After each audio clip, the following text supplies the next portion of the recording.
నెల్లూరు జిల్లా తుమ్మలపేటలో సీఎం చంద్రబాబు మాట్లాడుతున్నారు. ఇప్పుడు లైవ్ చూద్దాం. ఎవరెవరి హక్కులు వాళ్ళు కాపాడుకోవాలి. వాళ్ళ కోసం మన జీవనోపాధి కోల్పోవడం కరెక్ట్ కాదని మరొక్కసారి హామీ ఇస్తున్నా. అందుకే మన తీరంపై మనకే పూర్తి హక్కులు. పొరుగు రాష్ట్రాల వాళ్ళు రావడానికి వీలు లేదు. పూర్తి నిఘా పెడతాం. ఎవరో బార్డర్ దాటి వచ్చినా వెనక్కి పంపిస్తాం. ఇప్పుడే చెప్పా, శాటిలైట్ తిరుగుతా ఉంటుంది. బోట్ ఎంటర్ అవుతానే కలెక్టర్కి మెసేజ్ వస్తుంది. అక్కడి నుంచి ఎవరిని అలో చేసే పరిస్థితి ఉండదని మరొక్కసారి మీ అందరికీ హామీ ఇస్తున్నా. మొన్నటి వరకు పెట్రోలింగ్ బోట్లు అడిగారు. ఇప్పుడు అంటున్నారు ఇది కాదు, ఒక 200 మెకనైజ్డ్ బోట్లు ఇస్తే మన సరిహద్దుల వరకు ఎంత చేపలుంటే అన్ని చేపలు పట్టుకొని మేమంతా కూడా విదేశ మార్కెట్లో ఉత్పత్తి ఎగుమతి చేస్తామనే పరిస్థితికి వచ్చారు.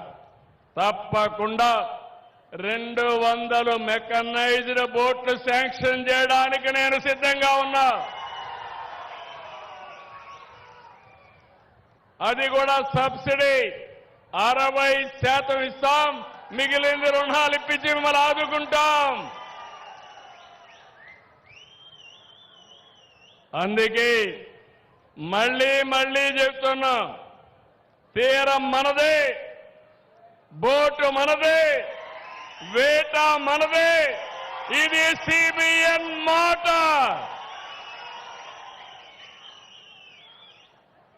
జిల్లాకు జువ్వెల దిన్నెలో అత్యాధునికమైన షిప్పింగ్ హార్బర్ వచ్చింది. 288 కోట్లతో అభివృద్ధి దిన్న షిప్పింగ్ హార్బర్ నిర్మాణం జరుగుతోంది. 87% పనులు పూర్తయినాయి. ఈ హార్బర్ జిల్లా మత్స్యకారులకు ఒక సుదీర్ఘమైన కళ. ఇది మీకోసం నిర్మించింది. మిమ్మల్ని ఆర్థికంగా బలోపేతం చేయడమే ఈ హార్బర్ యొక్క ఉద్దేశం. ఇది మీ సొంతం. దీనిపైన ఫేక్ ప్రచారాలు నమ్మద్దండి. నేను ఒక్క విషయం ఇక్కడ చెప్పాలి. ఇన్ని సంవత్సరాలు సముద్రం ఉంది, మీ జీవితం మాత్రం మారలా. సముద్రం సంపద ఉంది, ఆ సంపద మనం ఉపయోగించుకోవాలా. చేపలు పట్టుకుంటున్నాం, కాదు గీదు అంటే ఉప్పు మండించుకుంటున్నాం. అవునా కాదా? కాదు. నా ఆలోచన చేపలు పట్టుకుంటాం. అదే సమయంలో కొత్త టెక్నాలజీలు, సీవీడ్ కల్చర్ ఉంది, గేమ్ చేంజర్. సముద్రపు నీటితో సీవీడ్ కల్చర్ చేసి మీ జీవితాల్లో డబ్బుల పండగ వస్తుందని మీ అందరికీ విజ్ఞప్తి చేస్తున్నా. ఉపాధి హామీ వస్తుంది. మా ఆడబిడ్డలు డాక్రా సంఘాలకు హామీ ఇస్తున్నా. మగవాళ్లు వేటకపోతే మీరు సీవీడ్ పండించి దాన్ని అమ్ముకుంటే ఆదాయం పెంచే మార్గాన్ని చూపించే బాధ్యత మీ అన్నగా నాదని మరొకసారి మా డాక్రా సంఘాలకు హామీ ఇస్తున్నా.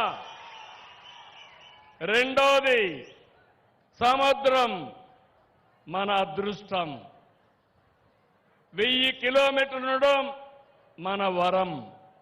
ఇక్కడ గాని సక్రమంగా ఉపయోగించుకుంటే ఇక్కడ పనిచేసే మత్స్యకారుల పిల్లలు జీవితాలు బంగారు భవిష్యత్తు అవుతాయి. ఎందుకంటున్నానంటే ఈ మాట మీరు గుర్తుపెట్టుకోవాల్సిన అవసరం ఉంది.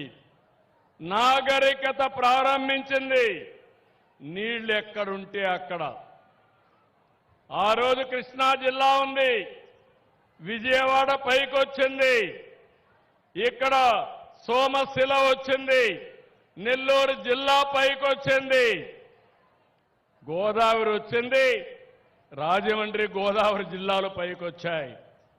ఇప్పుడు నేను ఆలోచించేది ఈ సముద్ర తీరాన్నంతా ఉపయోగించుకుని మా మత్స్యకారుల జీవితాల్లో వెలుగు నింపే బాధ్యత నేను తీసుకుంటానని మీ అందరికీ హామీ ఇస్తున్నా. సముద్రం లేకపోయే చొరవ, సాహసం, రెండోది మీకుండే మెలకువలు.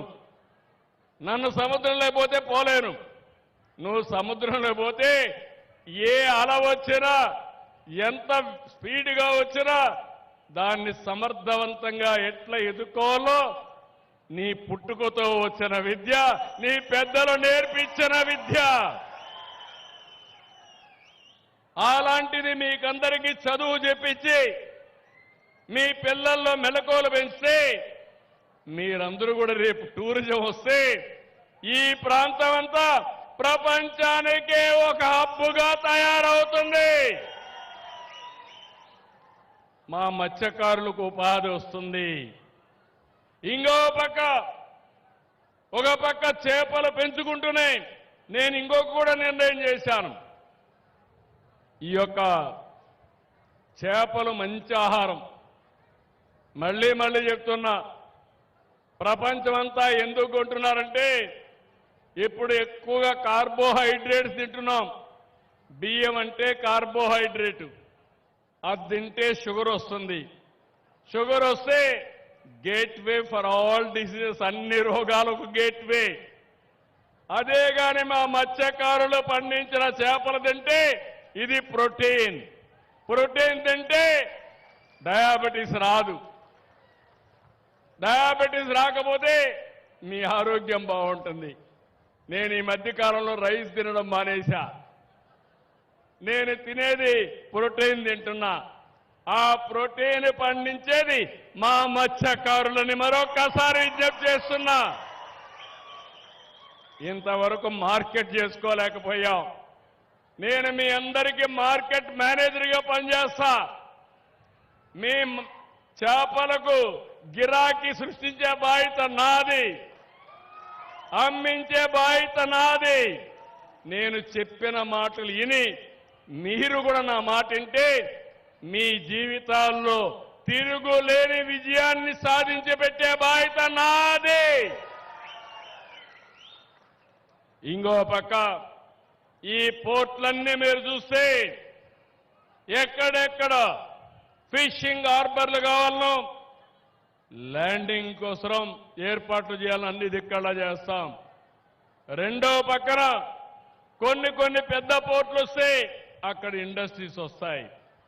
ఇక్కడ కూడా మీరు ఉత్పత్తి చేసిన వస్తువుల్ని ఈ పోర్టు ద్వారా పంపిస్తే ఇక్కడ మీ పిల్లలకు కూడా ఉద్యోగాలు వస్తాయి.